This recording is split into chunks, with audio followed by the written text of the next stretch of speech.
like you to notice that the heavy scarring on this helmet at the right rear, caused by impact with the road, but the crack starts here at the vent holes and travels up beyond the scarring through each and every vent hole. No scratches, and down through the front of the helmet. And it severely reduced the helmet's ability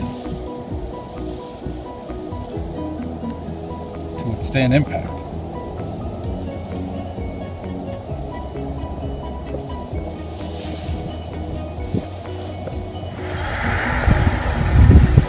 This is the direction Mike was coming from. This is the direction the car was coming from. It had exited the turn and had clear visibility for about 1/4 of a mile before the impact. The impact happened here.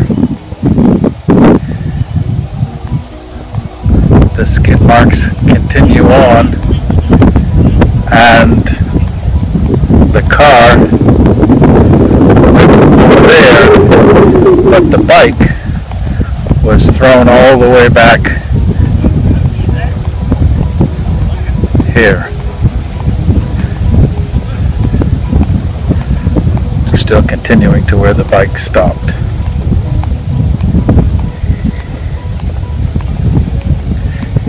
The bike stopped here.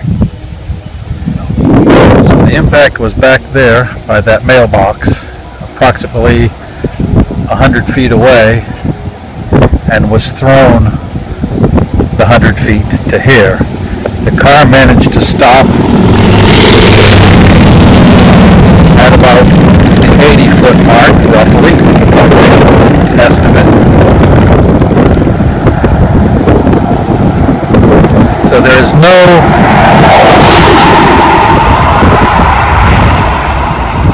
obstructions of view anywhere along this stretch.